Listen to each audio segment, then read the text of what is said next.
కోర్టుకు రావాలి జగన్, కోర్టుకు రావాలి జగన్, కోర్టుకు రావాలి జగన్, కోర్టుకు రావాలి జగన్, కోర్టుకు రావాలి జగన్.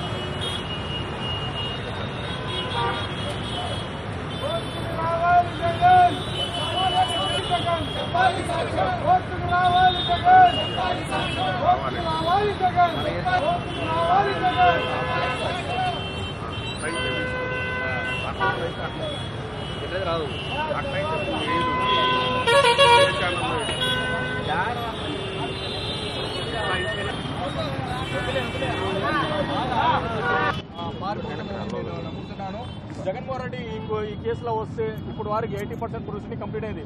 జగన్మోహన్ రెడ్డి వచ్చి వాంగ్మూలం ఇస్తే 90% కేసు కంప్లీట్ అయిపోతుంది. రిమైనింగ్ కూడా 10% మనం 2 నెలల క్లోజ్ చేద్దామని మనం లాస్ట్ 1 ఇయర్ నుంచి ట్రై చేస్తున్నారు. కానీ జగన్మోహన్ రెడ్డి ఈ కేసులో రావటం లేదు. ఈ కేసులో జనరల్ లేనప్పుడు కూడా ఎన్ఐఏ కూడా హై హ్యాండెడ్ గా అబ్బాయిని ముద్దాయిగా చేసుకుని నా పేరు జనపల్లి సావిత్రి అండి. నా కొడుకు జనపల్లి శ్రీనివాసరావు అండి. ఆయన అందులో అదే పొడిచాడని ఖైదులో పెట్టి 5 సంవత్సరాలు అయిందండి. 5 సంవత్సరాలు మట్టించి ఆయన వస్తే విడుదల చేస్తాము చెప్తా అండి. చెప్తే విడుదల ఏమనండి ముఖ్యమంత్రి గారిని అడుక్కున్నానండి బాబు. నా ముఖ్యమంత్రి గారిని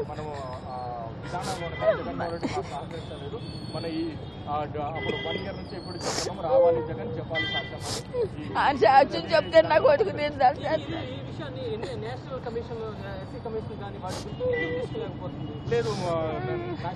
ప్రతి దానికి మేము అక్కడ ఆయన అక్కడ ఉండదు. ఆయన అంటే మమ్మల్ని ఆదుకుని మమ్మల్ని బోధించేవాడు. ఆ కొడుకు అండి, ఆ కొడుకు 5 సంవత్సరాలు పట్టించి అందులోనే ఏమన్నారండి. ఈయన రారు సాక్ష్యం చెప్పరండి. మరి ఏమనుకుంటున్నారో ఏంటండి. మరి జగన్ గారు వచ్చి సాక్ష్యం చెప్తే ఆయన కొడుకు నేను దర్శయమని జగన్ గారు అడుగుతున్నానండి.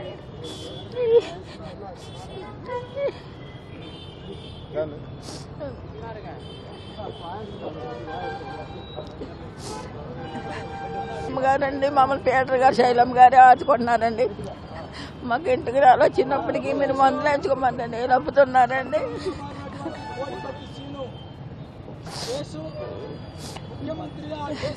అక్కడ 2-3 సార్లు ఆయన ఉన్న కాడికి వెళ్ళామండి. ఆయన ఊరు వెళ్ళామండి. ఆయన పక్కన బయటకు వెళ్ళిపోయి నన్ను ఏమి లెక్క చేయలేదండి. మమ్మల్ని ఏమి లెక్క చేయలేదు. ఇప్పుడైనా మా మీద దయించి నా కొడుకుని మాలో చేస్తారని అనుకున్నారండి.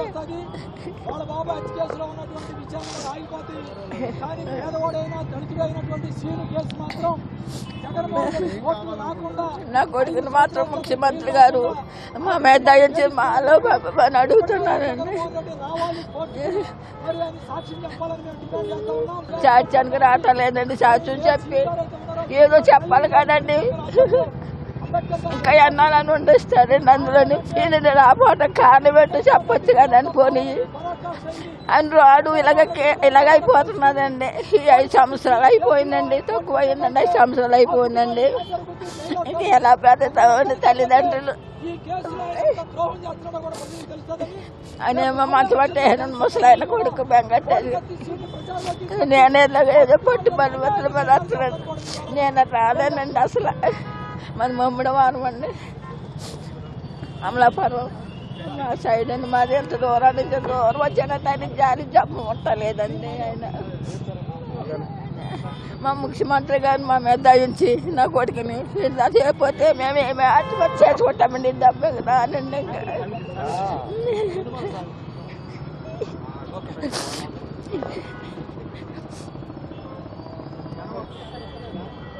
రాష్ట్రంలో సంచలనం రేకెత్తించిన కోడికత్తి సీను ఆ కేసుకు సంబంధించి ఆ తల్లి రోజు జనమల సావిత్రి గారు ఇక్కడ రావడం జరిగింది. మాల మహానాడు, మాల మహాసభ, అంటరాంత నిర్మూలన పోరాట సమితి మరియు దళిత సంఘాలు అందరూ కూడా కలిసి ఆ కుటుంబానికి మద్దతుగా జగన్మోహన్ రెడ్డి నియంత పాలనకు వ్యతిరేకంగా రేపు దళిత సంఘాలన్నీ కూడా పెద్ద ఎత్తున పోరాటం స్టార్ట్ చేయబోతా ఉన్నాం. రావాలి కోర్టుకి జగన్, న్యాయం జరగాలన్న డిమాండ్ మీద మేము పోరాటం చేస్తా ఉన్నాం. మరి వాళ్ళ ఆ తల్లి వాళ్ళ గుంటూరు పట్టణానికి వచ్చింది. దళిత సంఘాలన్నీ కూడా మద్దతుగా ఒకే ఒక విషయాన్ని చెబుతున్నాం. వాళ్ళ బాబాయ్ కేసులో గొడ్డల వేటు కేసులో మరి ఎవరైతే ఉన్నారో వాళ్ళ బ్రదర్స్ అందరూ కూడా బెయిల్ వచ్చినాయి. వాళ్ళ విచారణ ఆగిపోయింది. ఒక దళితుడు మరి దళిత కులానికి చెందినటువంటి వాడు, అతనికి బెయిల్ రాకుండా జగన్మోహన్ రెడ్డి కోర్టుకు రాకుండా ఉండటం, మరి ప్రభుత్వ లాయర్ కూడా దానికి పిటిషన్ వేయటం, జాప్యం చేయటం, 5 సంవత్సరాల నుంచి ఆ కురవాడు చేయని నేరానికి చిన్న కేసు బెయిల్ రాకుండా అడ్డుకుని జగన్మోహన్ రెడ్డి పైచాచిక ఆనందాన్ని పొందుతున్నాడు. రాష్ట్రంలో ఉన్న దళితులందరూ కూడా మేల్కొనాలి. ప్రధానంగా ఎస్సీలు మేము చెబుతా ఉన్నాం, ఎస్సీలు మేల్కొనండి. జగన్మోహన్ రెడ్డి నియంత పాలన కుట్ర ఒక కేసులో దళిత కుటుంబాన్ని ఇవాళ తండ్రి గారికి పక్షవాతం వచ్చింది, ఆరోగ్యం దెబ్బతింది. వాళ్ళ తమ్ముడు ఆ కుటుంబాన్ని పోషిస్తా ఉన్నాడు. ఇవాళ సీను కోర్టులో ఉన్నాడు. వాళ్ళ తల్లి కూడా అనారోగ్యంతో బాధపడుతోంది. ఈ ఉసురు ఖచ్చితంగా జగన్మోహన్ రెడ్డి కుటుంబానికి జగన్మోహన్ రెడ్డి తగులుతుందని కూడా చెబుతున్నాం. మరింత పోరాటాన్ని ఉధృతం చేస్తాం. మాల మహాసభ, మాల మహానాడు, అంటరాంత నిర్మూలన పోరాట సమితి కలిసి వచ్చే దళిత సంఘాలన్నీ కూడా జగన్మోహన్ రెడ్డి ప్రభుత్వానికి వ్యతిరేకంగా కూడా మాట్లాడుతామని కూడా తెలియజేస్తున్నాం.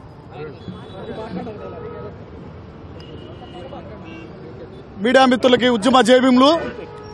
ఈరోజు రాష్ట్ర ప్రభుత్వం వైఎస్ఆర్సీపీ ప్రభుత్వం అధికారంలోకి వచ్చినప్పటి నుంచి కూడా మేము కులం చూడం, మతం చూడం, నా ఎస్టీలు, నా బీసీలు, నా మైనారిటీలు అంటున్నాడు. కానీ రాష్ట్రంలో చూసుకున్నటువంటి వాస్తవ పరిస్థితి, దళితులు ఎవరైతే ఓట్లేసి గద్దెనెక్కించామో మాపైనే దాడులు చేస్తూ, మమ్మల్నే నిర్బంధిస్తూ, మా పథకాలను ఎత్తేస్తూ ఈరోజు మాకేదో చేస్తున్నా అంటూ ఒకదంపుడు ఉపన్యాసాలు చేస్తూ ఉన్నారు.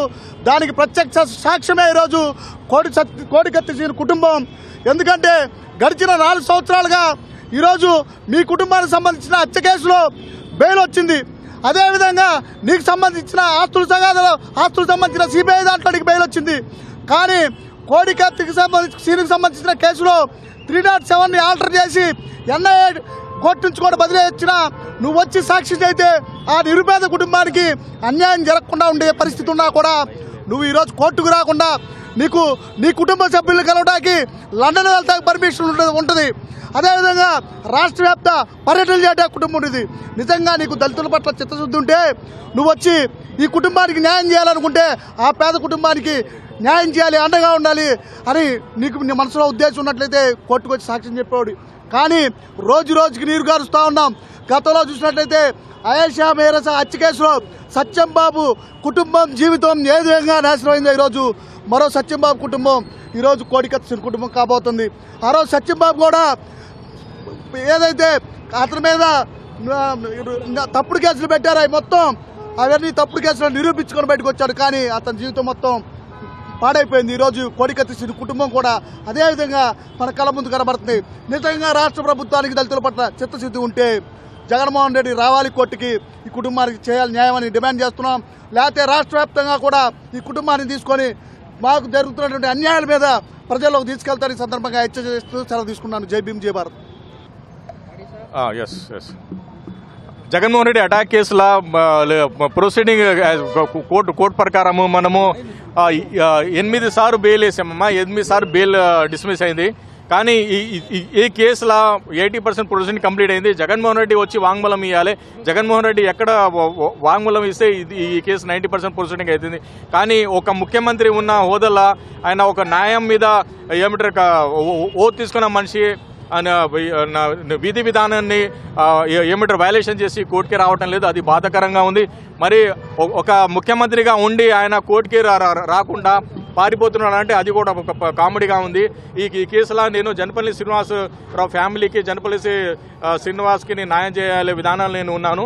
జగన్మోహన్ రెడ్డి రావాలని నేను ఈ కేసులో ఆశపడుతున్నాను. అందుకే ఈ కేసులో నా కండిషన్ ఒకటి ఉందమ్మా, రావాలి జగన్, చెప్పాలి సాక్ష్యం అని ఈ కేసులో వాదిస్తున్నాము. ఈ కేసుకి బలంగా దళిత సంఘాలు మాతో ఉంటున్నారు. వాళ్ళు కూడా ఆంధ్రప్రదేశ్లో ఇప్పుడు రైట్ టైం ఉంది, ఈ ఎలక్షన్ మూమెంట్లో కూడా వాళ్ళు ఆందోళన చేస్తున్నారు. రావాలి జగన్, చెప్పాలి సాక్ష్యం, అదే నా నమ్మకం, అదే ఈ కేసు భవిష్యత్ అని నేను నమ్ముతున్నామ్మా. 5 సంవత్సరాల్లో మీరు ఎలాంటి వీటికి ఉపక్రమించారు? ముఖ్యంగా హ్యూమన్ రైట్స్కి, నేషనల్ హ్యూమన్ రైట్స్కి, ఎస్సీ సంఘాలకి ఉన్న రైట్స్కి ఏమైనా వెళ్ళారా? లేదు. వెళితే ఎందుకు న్యాయం జరగలేదు?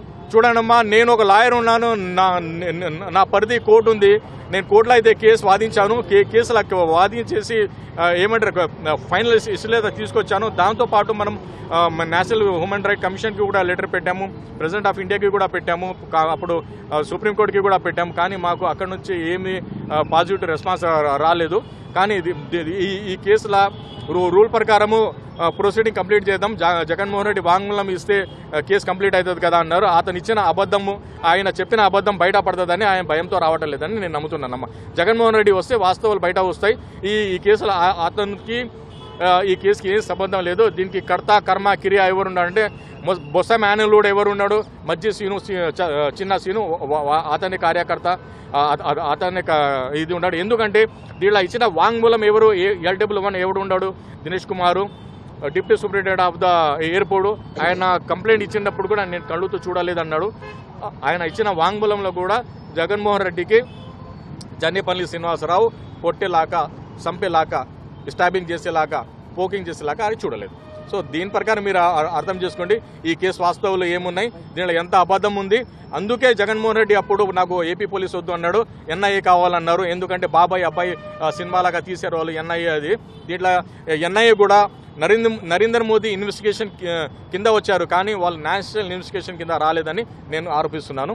దీంట్లో ఎవరెవరు తప్పు చేశారో వాళ్ళని కూడా నేను శిక్షించాలి పనిలా నేను ఉన్నాను. ఎవ్వరు కూడా no one above the law, no run way from the law. తెలుసానా, జగన్ సీఎం అయినా PM అయినా కోర్టుకి రావాల్సిందే. దీంట్లో ఎవరెవరు దోషులు ఉన్నారో వాళ్ళని శిక్ష పడిసిందే.